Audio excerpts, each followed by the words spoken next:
Este es el segundo de 8 mensajes de la serie en el libro de los Efesios. Estamos usando un acróstico, sanidad. Por lo tanto, el título de este mensaje, A vivir con mente clara, es la primera A de este acróstico. Toda referencia bíblica que voy a estar usando es de la Reina Valera actualizada 2015, aparte de una referencia que será de la Nueva Traducción Viviente. Ahora, la idea central de lo que estamos tratando, el cristiano bíblico no busca identidad. Repito, el cristiano bíblico no busca identidad, vivimos una identidad. Todo lo que somos afecta a todo lo que hacemos. Este es el ancla emocional y teológica de esta gran serie. Las preguntas existenciales han sido respondidas ya por nuestro Creador. La tragedia es que muchos aún se preguntan, ¿quiénes son? ¿De dónde vienen? ¿Para qué existen? ¿A dónde vamos? Sin saber que la palabra de Dios ya tiene las respuestas. Dios nos invita a convertirnos en hijos suyos y quiere rescatarnos para continuar no como hijos del diablo, sino como hijos de Dios. Al instante de recibir a Cristo, óiganme bien porque esto es básico para poder entender la exposición del día de hoy. Al instante de recibir a Jesucristo, su perdón por fe, somos transformados. Aunque todavía tenemos mucho que hacer por cambiar, pero nosotros mismos ya somos ahora fundamentalmente y espiritualmente diferentes porque estamos en Cristo. Dios sigue cambiando lo que hacemos, pero ya ha cambiado quiénes somos. Y esto es una diferencia muy importante. Juan 1:12 nos dice, pero a todos los que lo recibieron a Él, a los que creen en su nombre, les dio derecho, potestad, poder de ser hijos de Dios. Esas dos palabritas, de ser, en realidad en el idioma original del Nuevo Testamento, el griego, la palabra es geneste. Y oigan bien lo que eso nos quiere decir. Geneste es un verbo infinitivo aorista. Yo sé que esta terminología no se usa mucho en nuestro día, pero que sea aorista quiere decir de acción inmediata y continua que ya ha sucedido, que está hecho ya, no en el futuro, aunque incluye también el futuro. Primera de Juan 3:10, en esto se revelan los hijos de Dios y los hijos del diablo. Todo aquel que no practica justicia no es de Dios, ni tampoco el que no ama a su hermano. Ahora bien, el discípulo, el seguidor de Cristo, pertenece ya a una familia eterna en Cristo, que Dios mismo va mejorando según pasa el tiempo. Dios ya ha hecho en el creyente un gran cambio espiritual. Y esto transforma la vida del que es de Cristo en este mundo pasajero. O sea, el que Jesucristo nos haya alcanzado debe de hacer una diferencia instantánea. Aunque en muchas otras cosas el Señor va puliéndonos, va mejorándonos, cambiándonos día en día a ser más a su imagen. Esto es algo que yo personalmente no entendía según crecía en la casa de mis padres y de mis 5 hermanos y hermanas. Era un hogar muy religioso, pero en realidad en la práctica diaria, ese hogar, esa religión muy seca, no tocaba nuestra vida prácticamente. Ahora, el ser es permanente en posición comparado a lo que es estar, que pudiera ser algo transitorio o algo temporero. Ahora veamos, la escritura base sobre las otras escrituras que vamos a estar compartiendo es 2 Corintios capítulo 5, versículo 17. Muchos de nosotros nos conocemos de memoria, de modo que si alguno está en Cristo, nueva criatura es. Las cosas viejas pasaron, he aquí son hechas nuevas. ¿Sabían ustedes que cuando dice pasaron, se asemeja mejor el significado para decir lo siguiente? Han muerto. Como en inglés, he passed, él ha pasado. Se refiere porque él ha muerto. Aquí también en esta escritura de 2 Corintios 5, 17 nos dice muy claramente, esas cosas están siendo nuevas porque ya murieron. Ahora, ¿cuáles son las condiciones perfectas para un seguidor de Cristo en su peregrinaje? Descansar en la identidad de Jesucristo. Eso es.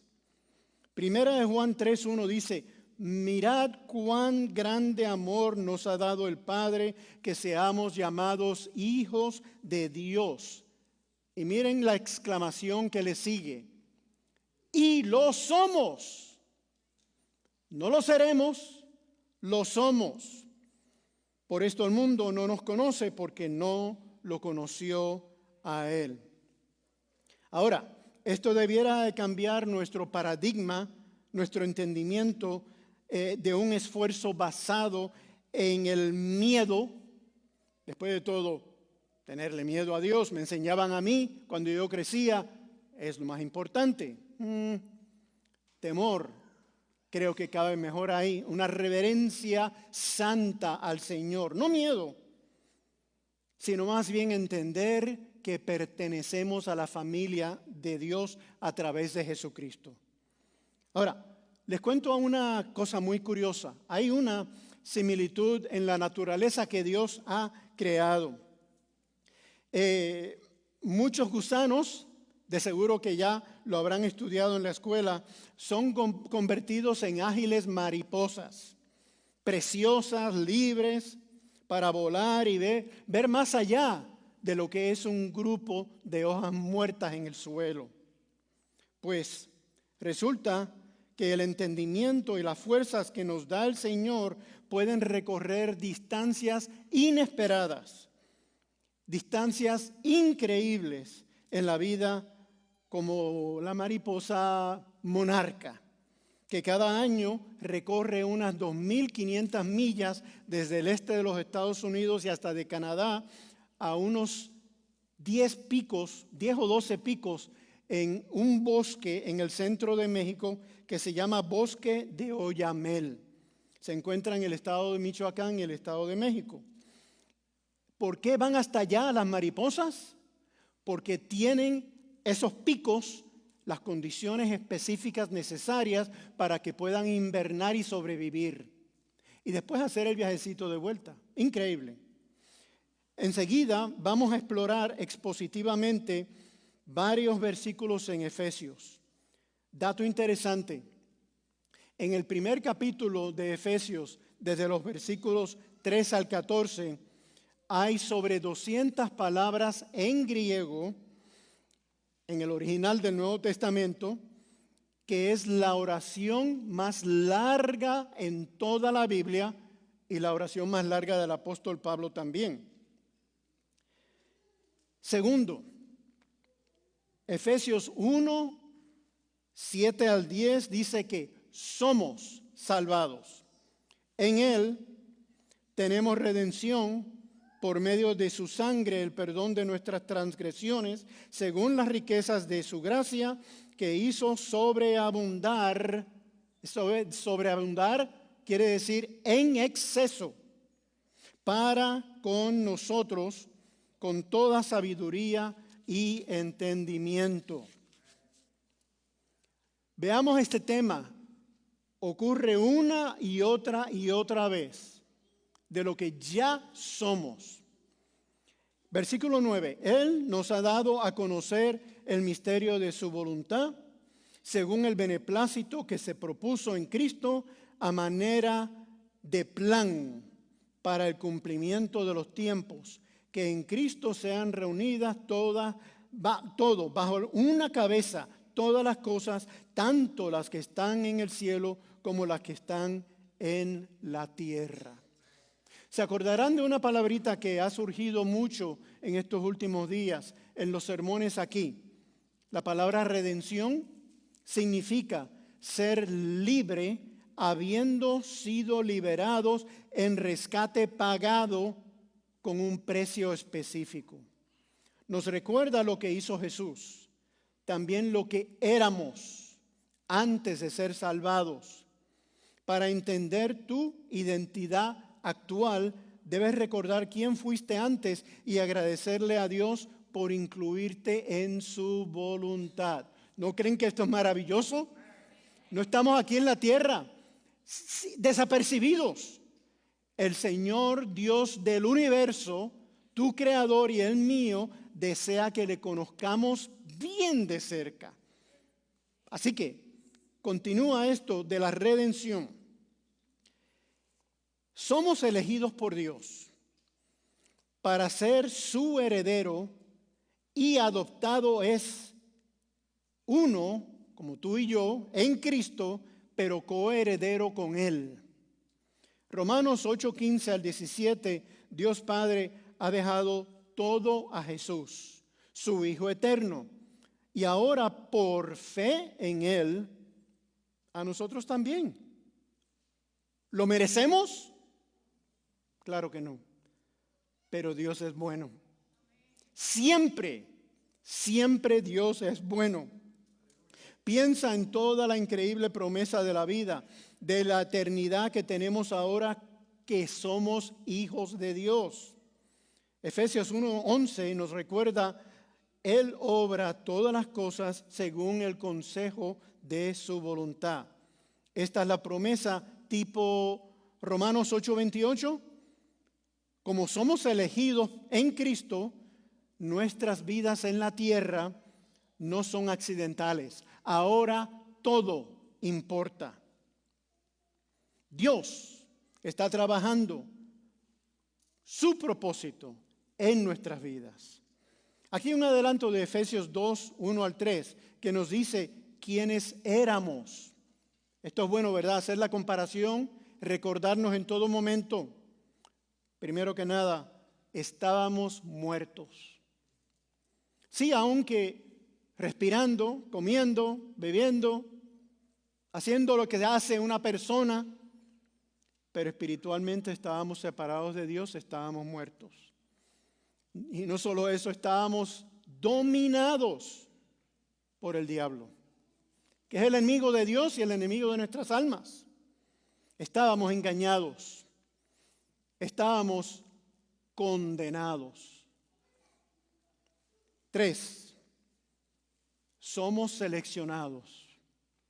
Efesios 1:11 al 12 nos dice, en Él, empezó de nuevo en Él este versículo, también recibimos herencia, habiendo sido predestinados según el propósito de aquel que realiza todas las cosas conforme al consejo de su voluntad, para que nosotros que primero hemos esperado en Cristo, seamos para la alabanza de su gloria.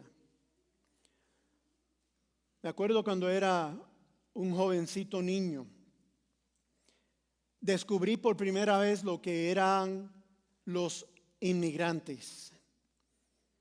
Resulta que estaba sucediendo una desencadenada revolución en una isla muy cerca a donde yo nací y crecí. Y llegaron muchos cubanos a Puerto Rico para esa época, que yo era pequeñito. Resulta que algunos de ellos, pues, nos hicimos muy amigos. Es más, hasta algunos de ellos se casaron con familiares míos. Y esto es interesante porque la conversación que llevábamos a cabo era una que me abría los ojos como un pequeño niño a realidades que yo no vivía y no conocía. Algunos de ellos contaban cómo el régimen adoctrinaba y le lavaba el cerebro a pequeñitos como yo, diciéndoles, ¿quieres un dulce? Pídeselo a Dios. Si existe, a lo mejor te responderá y te dará el dulce. Los pequeñitos en Cuba le pedían a Dios, esperaban y nada. Entonces le decían, ahora pídanle a Fidel esa paleta que tanto quieren, a ver si él te la da. Hacían que todos los niños gritaran eufóricamente y claro, se le daba la paleta al que se la pidió a Fidel Castro. Así endiosaban, hacían un Dios con D minúscula de ese gobernante como proveedor, a la vez que destruían la creencia en el verdadero Dios. El comunismo se apoderó de la isla en el 1960 hasta el día de hoy. También llaman ellos a cualquier persona que no sirve al régimen un gusano. ¿Qué produce eso? Personas que se alinean con la manera del régimen ver las cosas políticamente y de toda manera, forzando como lo opuesto, al que no se alinea, forzándole a que se vaya de la isla para recibir algún tipo de libertad. Ahora, algo curioso que sucedió mientras estábamos mi esposa y yo de misioneros en España. Conocimos a una cubana, simpática, buena gente, y de momento pues en la conversación le pregunto, ¿y qué tal? ¿Cómo se siente ser libre? Me contestó ella a mí y a mi esposa, en realidad no lo soy, porque hasta aquí, viviendo en un país extranjero, me controla el régimen. Y yo le pregunté, ¿y cómo? Pues me cobran unos impuestos increíblemente altos. Y si no los pago, obligadamente de vuelta a la isla. Me controlan aún en la manera de pensar, que qué es lo que digo en público, que cómo me comporto, etcétera, etcétera. Continuaba ella contándonos. En cierto modo, todos somos, no importa el país de origen, desdichos sin Jesucristo. Es Jesucristo quien nos da la identidad. Somos peregrinos, que estamos de pasada, no importa dónde vivimos. En la Biblia somos identificados para tener la mentalidad correcta que el Creador y Salvador nos otorga en sí mismo. Así como un régimen escogió a sus adeptos y otros gobiernos lo hacen también, Dios Hijo, Jesús, eligió a sus discípulos. ¿Sabes qué? Él también nos elige a nosotros. Da que pensar, ¿verdad que sí? No es que predestine a ninguno a ir al infierno y a otros no, no, no. Cuando leemos a Efesios entendamos de que Pablo, inspirado por el Espíritu Santo, le escribió a un grupo de creyentes. Está hablándote a ti también el día de hoy a través de la palabra preciosa, sin error, inerrante de la palabra de Dios. La palabra de Dios en Efesios 1, 13 y 14 nos dice también que somos sellados. En Él, también ustedes, habiendo oído la palabra de verdad y el evangelio de su salvación y habiendo creído en Él, fueron sellados con el Espíritu Santo que había sido prometido, quien lo cual es la garantía de nuestra herencia para la redención de lo adquirido, para la alabanza de su gloria. Está bien, ¿verdad? Que estemos sellados en el Señor. Gloria a Dios. Un sello el día de hoy, como también hace algún tiempito, en aquel día, en aquella época, declaraba autenticidad.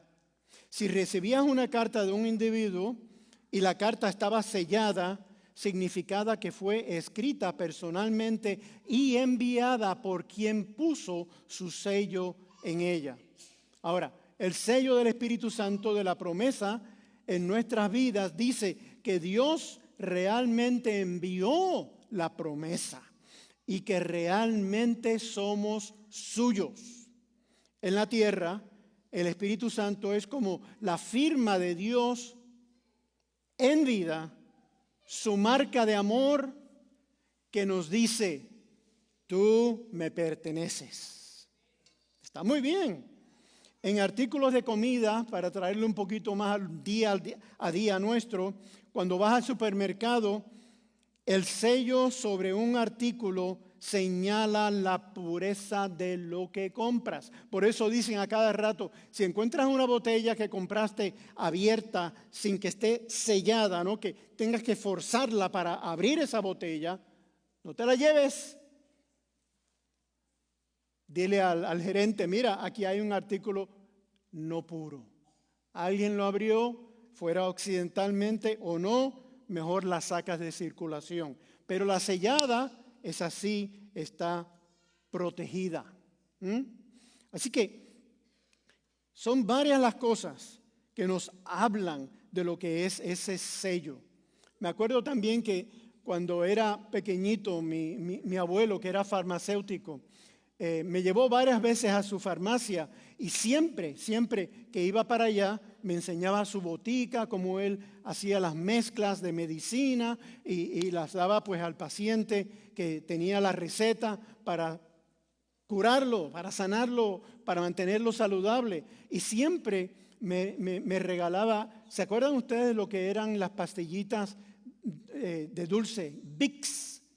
Qué deliciosas eran esas mentitas, ¿no? Pues yo me acuerdo que venía en una cajita y esa cajita siempre tenía que estar sellada y uno la abría y me di cuenta de que cuando varias veces guardaba yo esa cajita varios días sin el sello de afuera, las pastillas adentro se unían, se me alcochaban, hacían, qué sé yo, una cosa que no eran las pastillitas deliciosas, ¿no? Otra señal en cuanto a lo que es eso del sello. Efesios 4:30 dice, y no entristezcan al Espíritu Santo de Dios, en quien fueron sellados para el día de la redención. Segunda de Corintios 1:22 es también quien nos ha sellado y ha puesto como garantía al Espíritu en nuestros corazones. Somos entendidos. Efesios 1:15 al 23 nos dice, por esta razón yo también, habiendo oído de la fe que tienen en el Señor Jesús y de su amor para con todos los santos, no ceso de dar gracias por ustedes, recordándoles en mis oraciones. Pido que el Dios de nuestro Señor Jesucristo, el Padre de gloria, les dé espíritu de sabiduría y de revelación en el pleno conocimiento de Él, habiendo sido iluminados los ojos de su entendimiento para que conozcan cuál es la esperanza a la que los ha llamado, cuáles las riquezas de la gloria de su herencia en los santos y cuál la inmensurable grandeza de su poder para con nosotros los que creemos, conforme a la operación del dominio de fuerza. ¿Se dan cuenta?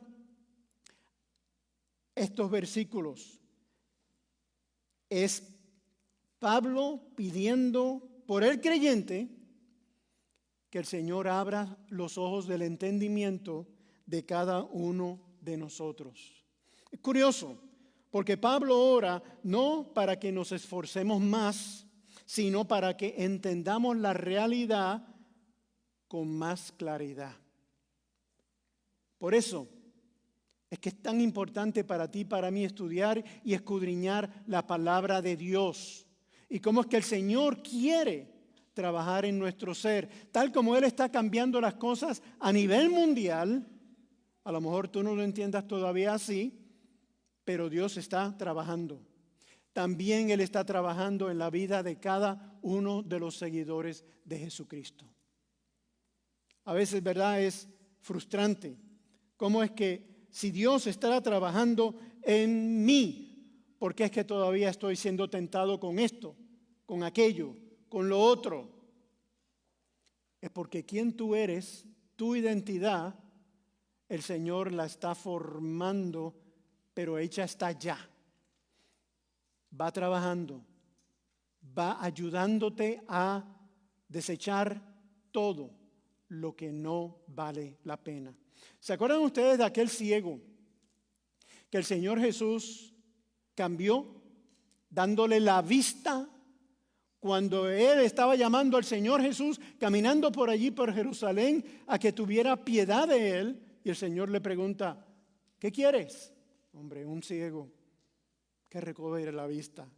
Me imagino, ¿verdad?, que Él le diría con mucha reverencia y hasta con temor a Jesús. Jesús le dijo, ya lo tienes. ¿Saben ustedes algo que a lo mejor cuando leemos esa porción de la Biblia se nos escapa? El ciego, al levantarse, se quitó una prenda de ropa que lo identificaba como ciego. El hecho de que se pusiera de pie y caminara hacia el Señor Jesucristo, y me imagino que hasta corriera hasta el Señor, le estaba dejando ver al mundo alrededor de lo que estaba sucediendo de ellos dos, que este hombre estaba realmente deseando un cambio, deseando la vista. Tú y yo tenemos ese saco de ciego hasta que venimos a los brazos de Cristo. Y luego el Señor nos vuelve a vestir como un hombre nuevo. Y lo hace instantáneamente. No es algo, ay Señor, aquí te pido ayuda, ayúdame de ahora en adelante. Voy a cooperar contigo. Después de todo, el dicho dice, ayúdate que Dios te ayudará. Eso yo creo que el pastor Chuy diría, eso está en el libro de Herejías, capítulo 1, versículo 5. ¿Verdad que sí? Es que no está en la Biblia, ayúdate y te ayudaré. No, al instante, en el momento de creer, somos alguien diferente. Gloria a Dios. Versículo 20. Dios la ejerció en Cristo cuando lo resucitó de entre los muertos y lo hizo sentar a su diestra en los lugares celestiales.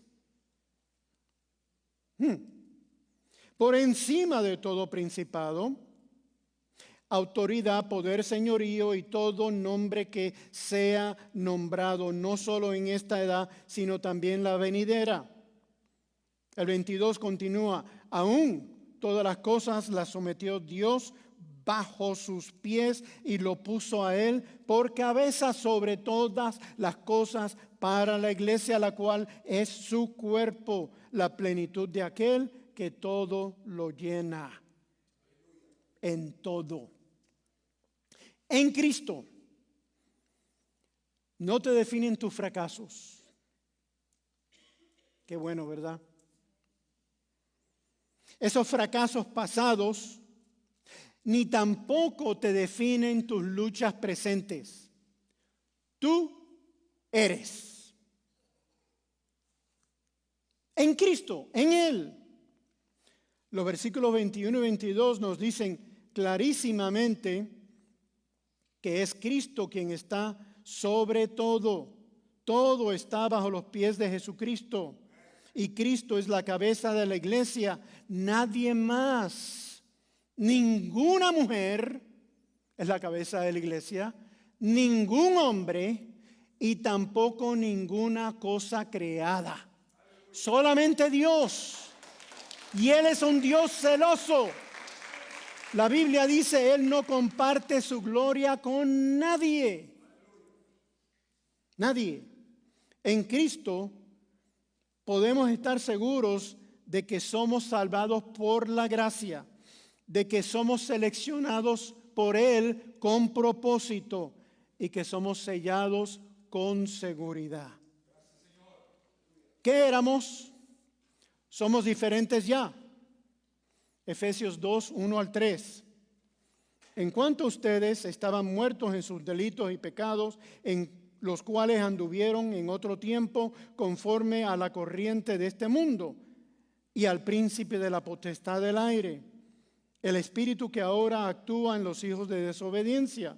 En otro tiempo nosotros todos vivimos entre ellos en las pasiones de nuestra carne, haciendo la voluntad de la carne y de la mente. Y por naturaleza éramos hijos de ira, como los demás. Interesante, ¿verdad? Este fin de semana vengo con corbata roja, porque estamos festejando el fin de semana de el amor y la amistad.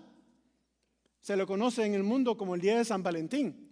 Pero ¿sabían ustedes que lo que hoy se festeja, el amor, primeramente para mucha gente es un amor carnal, un amor físico, un amor de impulso, que es muy diferente decir, vamos a decirlo de esta manera, a la palabra amor en español hay una. Pero uno entonces le añade adjetivos para completar qué tipo de amor tengo yo para, por ejemplo, para mi esposa. O qué tipo de amor tengo yo para mi hija. O para mis hijos, los dos varones que tengo también. Hay un amor que es el más mundanal. En griego es eros. Y me parece que esa es la palabrita que define el tipo de amor que la mayoría de la gente celebra este fin de semana. No es en absoluto como los otros tipos de amor, pero un momentito antes de llegar allá, les leo algo interesante que una organización argentina que se llama Infobae ha hecho un estudio sobre eso, precisamente el origen de lo que era el Día del Amor y la Amistad. Resulta que empezó todo por allá, por el siglo V antes de Cristo, cuando el Imperio Romano era el que estaba en el poder y estaba, pues, no solamente en el Imperio Romano, pero también en muchos otros lugares del mundo, la adoración a una cosa que ellos la llamaban el dios Fauno, que tomó su sobrenombre Luperco, también se le conocía, o de Ircus. ¿Qué era? Era un macho cabrío, pero en específico, ustedes saben que el cabro viene siendo como un animal impuro. Pero no solamente eso, los artistas le pintaban como alguien que tenía 2 cuernos, las patas de cabro, flauta en mano o en boca siendo tocada la flauta. Era el dios del bosque, el patrón y símbolo de la fiesta, por ahí también a mediados de febrero. Se le hacían sacrificios de animales muy sangrientos, esos sacrificios, y luego derramaban la sangre en las calles.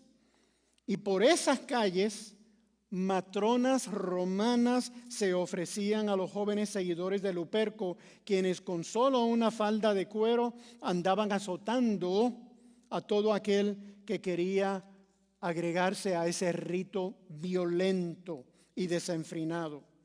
Un ritual que tenía muy poco de ver con la moral cristiana. La Iglesia Católica decidió intentar convertirlo o cristianizarlo. Para allá, para el año 496 después de Cristo, el Papa Gelasio decretó que el rito pagano de la fertilidad ya no existía y lo sustituyó con la figura del fauno Luperco. Lo quitó a Luperco y puso a San Valentín. San Valentín resulta que era un héroe que había sido martirizado precisamente por Roma, pero luego pasó a ser un héroe de la Iglesia Católica porque él sí, cuando había prohibición de que se casara una mujer con un hombre, Valentín lo hacía en secreto. Y por eso celebran, ¿verdad?, el día de hoy, el Día del Amor y la Amistad. Ahora, como les dije anteriormente, hay 4 tipos de amor. El eros, el pasional, romántico, impulsivo. El estorgé es el amor fraternal, amistoso y comprometido.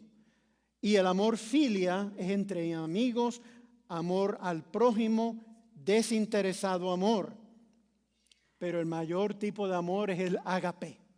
El ágape es el amor más puro e incondicional que existe. Un amor que nutre, generoso, consciente de sus deberes, un amor espiritual y profundo. ¿Y adivinen qué? Dios es amor. Dios es ágape. Dios es el que verdaderamente personifica esa palabra como nuestro Padre Celestial. Entonces, el Espíritu de Dios mora dentro de cada persona que se ha arrepentido de su pecado, que se ha arrepentido de toda la corriente mundial, esté de moda o no. El Señor siempre está a la puerta de tu corazón llamándote. Siempre está diciéndote: hey, tengo una realidad que compartir contigo. Despierta, porque después de todo te amo. Así que pudiéramos decir no a las pasiones desordenadas, no a los deseos mal motivados y no a vivir con esos deseos de la carne. Sí celebremos el amor y la amistad. Séptimo y último, somos lo que ya Cristo cambió y confiamos que Él completará, según Efesios 2, 4 al 10, que dice: pero Dios, quien es rico en misericordia, a causa de su gran amor con que nos amó, y aun estando nosotros muertos en delitos, nos dio vida juntamente con Cristo. Por gracia son salvos. ¿Oíste? Son salvos. No serán, pero sí serán también. Pero ya ha sucedido. Y juntamente con Cristo Jesús nos resucitó y nos hizo sentar en lugares celestiales. Curioso, ¿verdad que sí? Nos hizo sentar en lugares celestiales.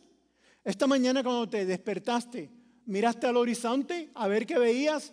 Veías ángeles adorando a Dios, querubines y serafines y todo tipo de alabanza subiendo al Señor que está sentado en su trono. Yo creo que no, ¿verdad? Pero un día se completará. Y un día veremos la gloria de Dios tal como Él es. Y un día veremos cómo todos esos ancianos, 24, se postran delante del trono adorando. Y tú y yo tenemos un lugar reservado allí también. Gloria a Dios.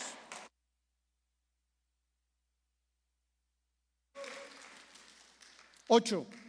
Porque por gracia son salvos, han sido salvados por medio de la fe. Y esto no de ustedes, pues es don de Dios, no es por obras para que nadie se gloríe, porque somos hechura de Dios, creados en Cristo Jesús para hacer las buenas obras que Dios preparó de antemano para que anduviésemos en ellas. ¿Cómo he de ser salvo? A lo mejor se pregunta alguien aquí.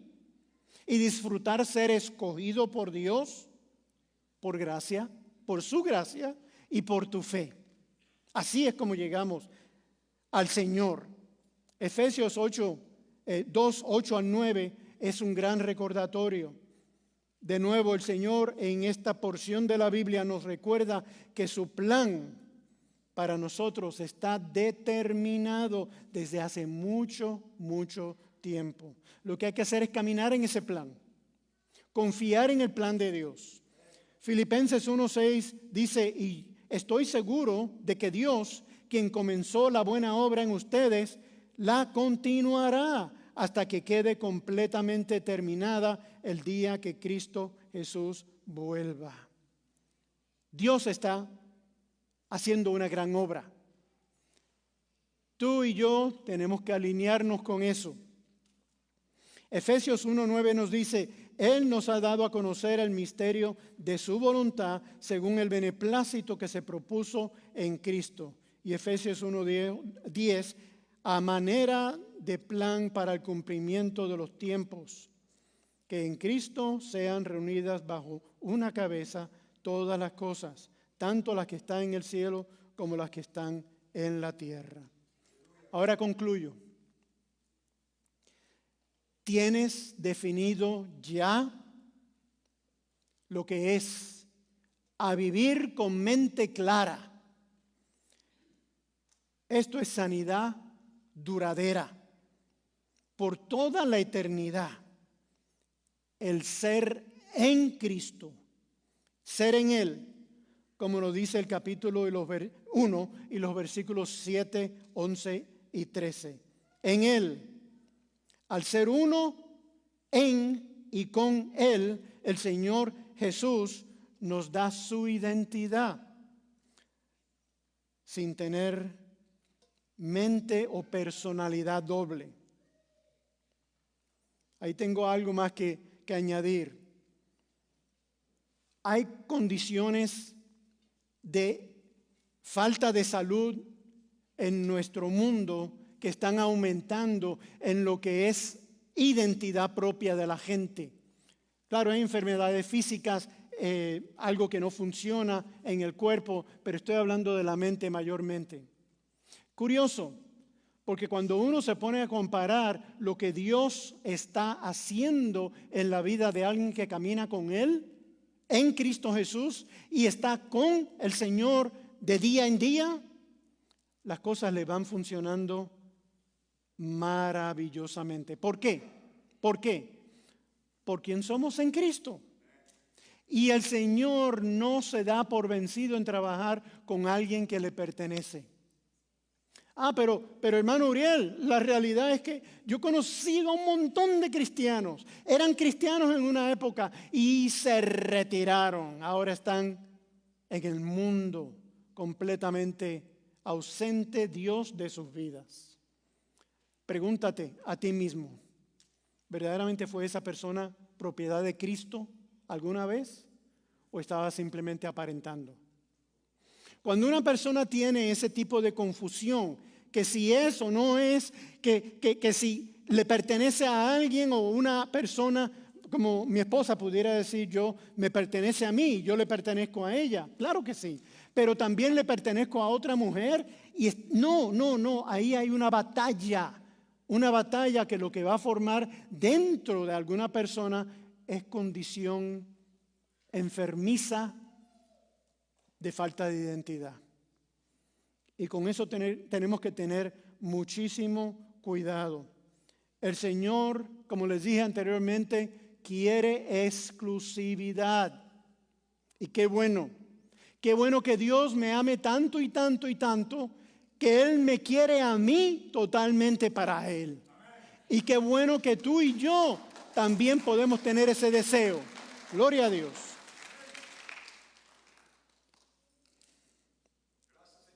Acuérdate que Dios está para sacarnos de la oscuridad del pecado, para llevarnos a su luz admirable.